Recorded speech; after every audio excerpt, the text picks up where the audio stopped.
इस वक्त हमारे साथ बात करने के लिए केंद्रीय राज्य मंत्री एसपी सिंह बघेल जी है। सर, पर्यटक मंत्रालय को लेकर आपने प्रेस कॉन्फ्रेंस की, आपको क्या लगता है पिछले 10 साल में कितना बदलाव हुआ है पर्यटक को लेकर, चाहे डोमेस्टिक हो चाहे इंटरनेशनल हो? आमूल परिवर्तन आया है मोदी जी के कार्यकाल में। 14 से पहले कई कॉरिडोर बन चुके हैं। इसके अलावा धार्मिक पर्यटक बहुत बढ़ रहा है। 1 लाख प्लस वाले में धार्मिक पर्यटक बताऊं, जिसमें अयोध्या जी, काशी विश्वनाथ, बिहारी जी, वृंदावन और खाटू श्याम जी, सालासर भगवान, तिरुपति बालाजी, उज्जैन महाकाल, साईं बाबा।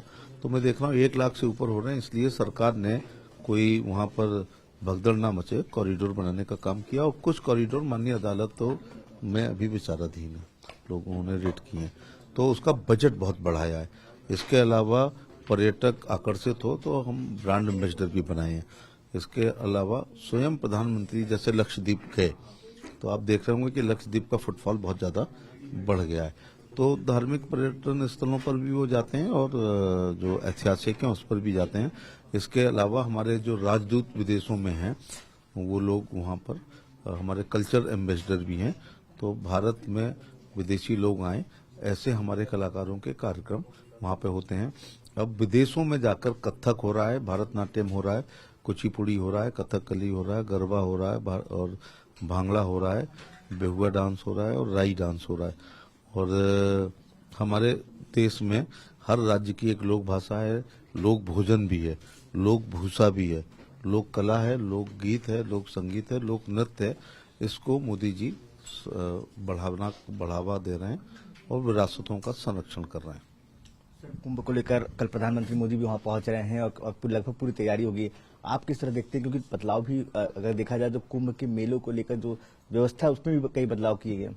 मैं तो प्रधानमंत्री जी का अर्ध कुंभ के लिए ही धन्यवाद देना चाहूंगा। जब 18 में प्रयागराज में अर्ध कुंभ था, लेकिन अर्ध कुंभ शब्द ही इस्तेमाल नहीं किया गया और उसको वो दिव्यता और भव्यता योगी जी ने और मोदी जी ने प्रदान की कि विपक्षी लोग भी पूरे कुंभ के आयोजन में एक सवाल नहीं उठा पाए थे। वो पहला कुंभ था 2018 वाले में जिसमें कोई मौत नहीं हुई थी, भगदड़ नहीं हुई थी, कोई दुर्घटना नहीं हुई थी। मुझे याद आ रहा है कि 84-85 रहा होगा हरिद्वार में, और अखिलेश यादव के समय जो एक अर्ध कुंभ या कुंभ प्रयागराज में हुआ था, तो उसमें रेलवे की गलती से कि प्लेटफॉर्म जिस पे आना था अचानक कह दिया, क्योंकि उसमें सब लोग रिजर्वेशन करा के नहीं आते हैं, जनरल बोगियों में घुसते हैं, तो उसमें बहुत लोगों की मौत हुई थी।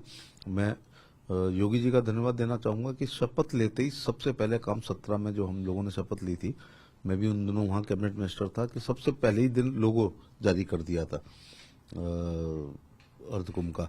और लगभग अर्ध कुंभ से पहले जो अर्ध कुंभ था वो अर्ध शब्द ही गायब कर दिया था, उसको एक भव्यता और दिव्यता प्रदान की थी। अब तो ये महाकुंभ है जो 12 साला होता है और उसके लिए सब तैयारी हो गई है। और प्रधानमंत्री जी और संस्कृति पर्यटन मंत्री, उत्तर प्रदेश के मुख्यमंत्री, उत्तर प्रदेश के पर्यटन मंत्री हमेशा उसकी मॉनिटरिंग करते रहे कि जीरो एरर के साथ इस बार फिर महाकुंभ को संपन्न कराना है।